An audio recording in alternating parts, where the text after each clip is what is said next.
Ele nasceu em 1798, na cidade de Recanati, na Itália. Seu pai, o conde Monaldo, era proprietário de uma biblioteca que contava com aproximadamente 20.000 volumes, incluindo uma estante dedicada aos livros que na época eram proibidos, pelos quais, para que os colocasse à disposição de seus filhos, o pai precisou de uma permissão especial da Santa Sé. Um desses filhos, quando ainda aos 6 anos, foi colocado sob a educação de 2 tutores eclesiásticos, o jesuíta Dom Giuseppe Torres e o abade Dom Sebastiano Sanchini, que encerrou sua tutoria em 1812, alegando que não havia mais utilidade, uma vez que o jovem atingira um conhecimento maior do que o dele próprio. Ele aprendeu perfeitamente o latim e, sem ajuda de mestres, o grego, o hebraico, o francês, o sânscrito, o inglês, o espanhol e o alemão. Esse período de contato com a biblioteca do pai garantiu que conhecesse profundamente os textos clássicos gregos e latinos. Esse jovem era Giacomo Leopardi. No filme de 2014, dirigido por Mario Martoni e estrelado por Hélio Germano no papel de Giacomo Leopardi, a trama acompanha a formação do poeta desde sua juventude, enclausurado em sua rotina de estudos e de competição com os irmãos. Aliás, as filmagens foram feitas na própria vila da família Leopardi, e a biblioteca em que vemos as personagens transitarem é a própria biblioteca da casa em que Giacomo estudou por tantos anos. Aos 11 anos, mergulhou fundo no que ele próprio depois veio a chamar de um período de estudo louco e desesperado. Em 1813, aos 15 anos de idade, escreveu História da Astronomia, uma obra concisa de apenas 164 páginas, nas quais ele escreve como um historiador e conta a trajetória dos estudos astronômicos até a passagem do grande cometa de 1811, que aliás foi um cometa que ganhou fama, um dos mais brilhantes e duradouros. Por 260 dias foi possível vê-lo, a olho nu. Esse cometa depois chegou a aparecer na literatura de Tolstói, em Guerra e Paz. A erudição da escrita de Leopardi na adolescência produziu outros resultados ainda mais impressionantes. Antes dos 18 anos, ele escreveu o Ensaio sobre os Erros Populares dos Antigos e 3 tragédias: A Virtude Indiana, aos 13 anos, Pompeu no Egito, aos 14, e Maria Antonieta, aos 17. Esta ficou inacabada. Nenhuma das 3 foi encenada enquanto ele esteve vivo. Seu domínio das línguas era testado diariamente. Traduções como as de Homero são representadas no filme em uma das aulas de Leopardi. Ma per Ulisse il battaglioso mi si strugge il cuore. Dismoro. Misero? Os de thifilon apo pemata paschei, neso in amphirute, otitonphalos esti thalasses. Che lontano da cari suoi, da gran tempo sopporta immensi affanni. In un'isola d'arbori nutrice, tutta cinta dall'acqua, ove del mare è l'umbilico. Umbilico. Giacomo, è Omero. Sì, padre, ma onfalos è umbilico. Otito onfalos esti thalasses, ove del mare è l'umbilico. Signor Conte, a posta. Allora, ma per Ulisse il battaglioso? C'è una nuova lettera di Pietro Giordani per te. Non ti aveva già risposto? A voz poética, pessoal de Leopardi ganhou vida também pelo contato com obras de autores que eram contemporâneos seus, como Giuseppe Parini, Vittorio Alfieri, Pietro Giordani, Goethe e Lord Byron. É assim que Leopardi começa a querer se libertar dos limites de sua cidade e das finalidades técnicas de sua educação formal. Por volta do ano de 1815, Leopardi passa por sérios problemas reumáticos. Inicialmente, sofreu de uma doença pulmonar e, com o tempo, devido às dores de uma deformidade óssea, passou a andar curvado, o que desencadeou a formação de uma corcunda quando era ainda muito jovem. Em pouco tempo também passou a conviver com problemas cardíacos e circulatórios e problemas neurológicos nas pernas, nos braços e nos olhos. Sua saúde frágil fez com que o pai, logo cedo, desejasse destiná-lo a uma carreira eclesiástica, mas Leopardi recusou seguir esse caminho. No filme de Mario Martoni, vemos Leopardi deixar a cidade de Recanati. Depois de muito esforço para se libertar do pai, ele consegue partir, em direção aos círculos intelectuais de Florença e Nápoles. Mas um obstáculo o acompanha onde quer que seja. É o desafio de resistir às distâncias. Trajetos como o de Bolonha a Milão tomavam até 4 desgastantes dias de viagem, algo que hoje levaria de 2 a 3 horas de trem. Uma das consequências de todos esses problemas físicos e geográficos é a impossibilidade que Leopardi encontrava em assumir compromissos regulares. Exemplo disso são as cartas trocadas entre ele e o editor Giovan Pietro Vieusseux, fundador do gabinete literário Vieusseux, que foi frequentado por Leopardi e depois também por outros escritores e filósofos, como Schopenhauer, Dostoiévski e Mark Twain. Numa dessas cartas, Giovan Pietro escreve a Giacomo, ofertando um emprego que o colocaria como uma espécie de correspondente literário, a fazer análises sobre os hábitos humanos, como um eremita, pairando olhos críticos por sobre a sociedade. Leopardi, então, no dia 4 de março de 1826, lhe escreve recusando a oferta. Para que este bom eremita pudesse flagelar nossos costumes e nossas instituições, conviria que tivesse vivido no mundo e tivesse tomado parte nas coisas da sociedade. Minha vida, antes por necessidade das circunstâncias e contra a minha vontade, depois por inclinação nascida do hábito, sempre foi, é e será solitária, até em meio à conversação.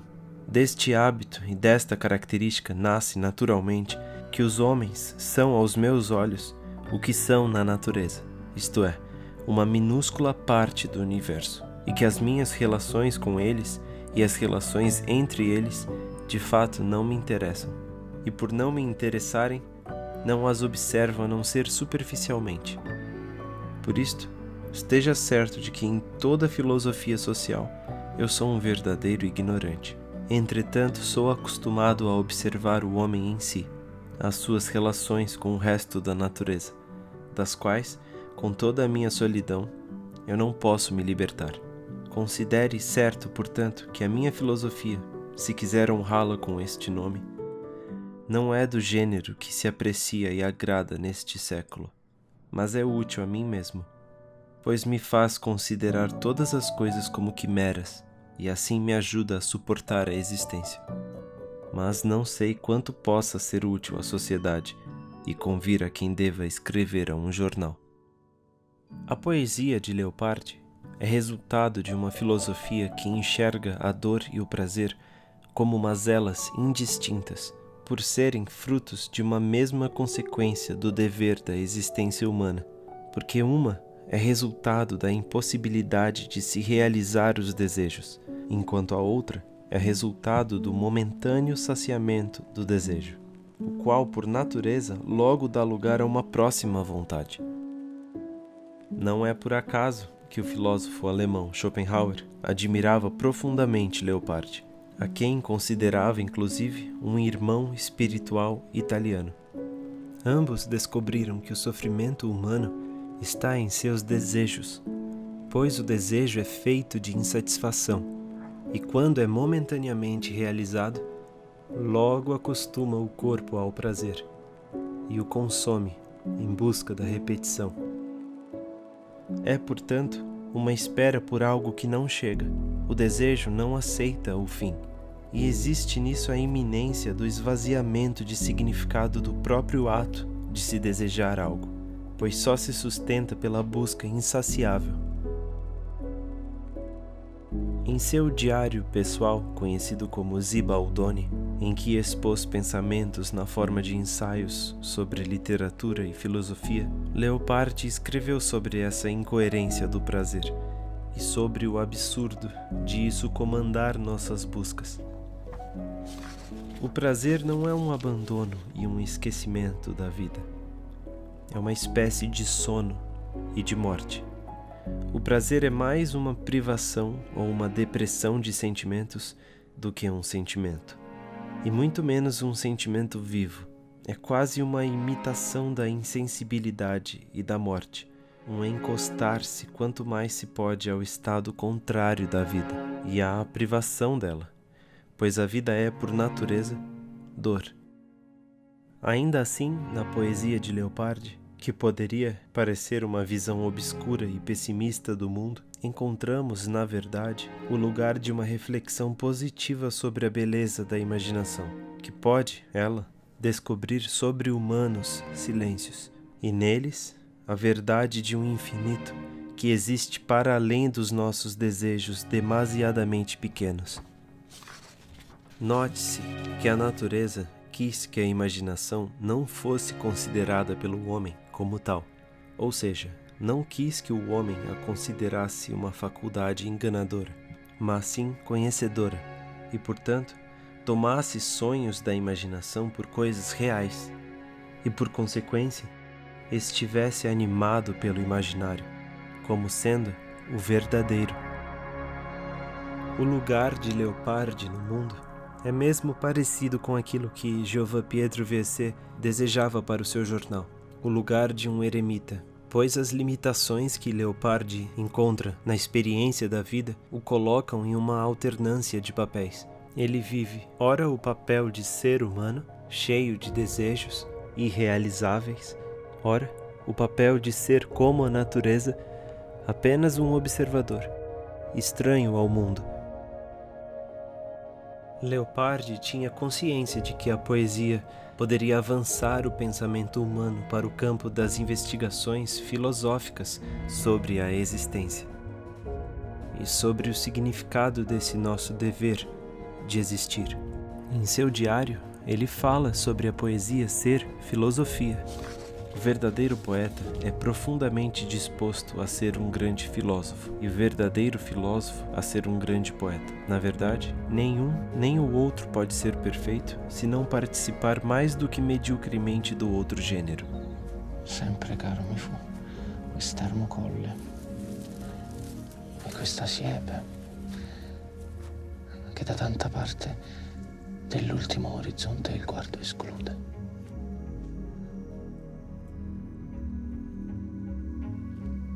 Ma sedendo e mirando interminati spazi di là da quella e sovrumani silenzi e profondissima quiete, io nel pensier mi fingo, ove per poco il cor non si spaura.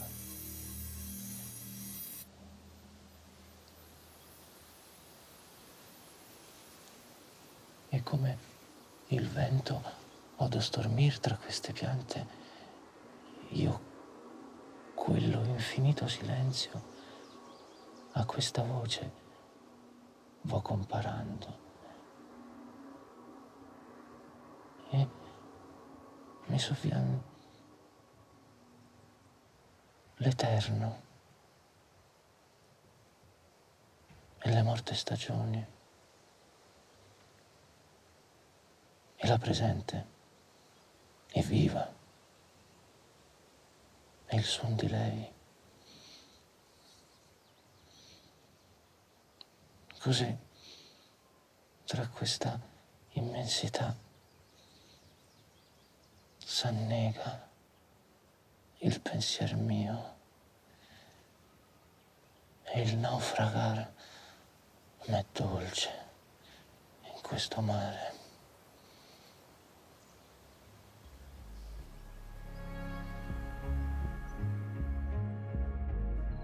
No último vídeo de leitura, vocês puderam acompanhar 2 textos, o Diálogo da Natureza de Leopardi e o capítulo 7 de Memórias Póstumas de Brás Cubas, de Machado de Assis.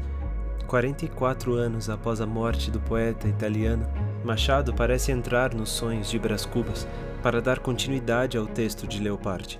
Para mim, é quase como se Machado trouxesse um terceiro ato ao diálogo do islandês, já que lá existe uma abrupta interrupção com a chegada dos 2 leões. E então, a gente fica sem saber que tipo de resposta a natureza de Leopardi teria dado se o humano tivesse colocado a razão de lado, fechado os olhos e suplicado pela vida, que é como Machado faz em seu diálogo com Pandora. Guardate.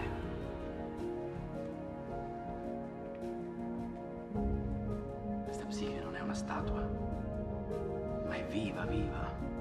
Una delle più tenere e graziose angiolette che ci siano. Non c'è favola più bella che amore, psiche. Amava ad occhi chiusi, senza vedere chi fosse l'amato.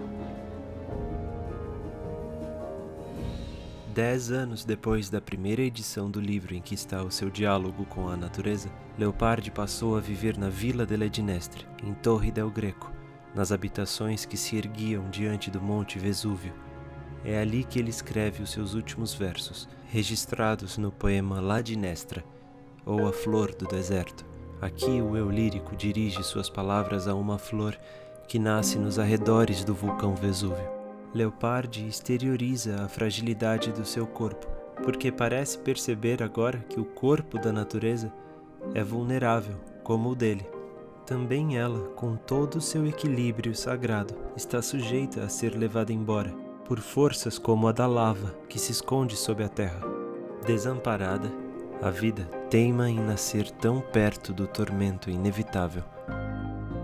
A natureza, então, reaparece a Leopardi, dessa vez não como uma totalidade inimiga e causadora de todos os males humanos, mas como uma companhia igualmente mortal e ingênua, criadora, mas também filha da mesma origem antiga do universo, e que se recolhe aqui, conosco. É um complemento fundamental ao pensamento que o personagem do islandês expõe à natureza naquele primeiro diálogo. Leopardi retoma a desconhecida súplica humana, mas agora a contrapõe a uma ideal resignação, que é a da sábia existência da flor do deserto. A giesta, amarela e lenta, que nasce no berço árido e seco, e não se crê imortal. Qui, sull'arida schiena del formidabil monte sterminator Vesevo, la qual null'altro allegra arbor né fiore, tuoi cespi solitari intorno spargi, odorata ginestra, contenta dei deserti. A queste piagge venga colui che d'esaltar con lode il nostro stato ha in uso, e vegga. Dipinte in queste rive son dell'umana gente le magnifiche sorti e progressive. Nobil natura è quella che a sollevar s'ardisce gli occhi mortali incontra al comun fato, e che con franca lingua, nulla al ver detraendo, confessa il mal che ci fu dato in sorte, ed ordinata in pria l'umana compagnia, tutti fra sé confederati estima gli uomini, e tutti abbraccia con vero amor, porgendo valida e pronta ed aspettando aita negli alterni perigli e nelle angosce della guerra comune. Sovente in queste rive che, desolate, A bruno veste il flutto indurato e par che ondeggi. Seggo la notte e sulla mesta landa, in purissimo azzurro, veggo dall'alto fiammeggiar le stelle, cui di lontan fa specchio il mare, e tutto di scintille in giro per lo voto seren brillare il mondo. E poi che gli occhi a quelle luci appunto, che a lor sembrano un punto e sono immense, in guisa che un punto a petto a lor son terra e mare, veracemente, a cui l'uomo non pur, ma questo globo ove l'uomo è nulla, sconosciuto è del tutto.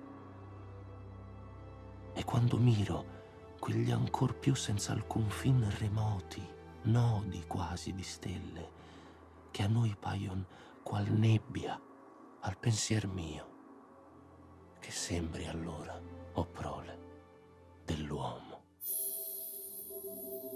Torna al celeste raggio, dopo l'antica oblivion, l'estinta Pompei, come sepolto scheletro, e nell'orror della secreta notte, per gli vacui teatri, per li templi deformi e per le rotte case ove i parti il pipistrello asconde, come sinistra face che per voti palagi atra s'aggiri, corre il baglior della funerea lava, che di lontan per l'ombre rosseggia e i lochi intorno e intorno tinge.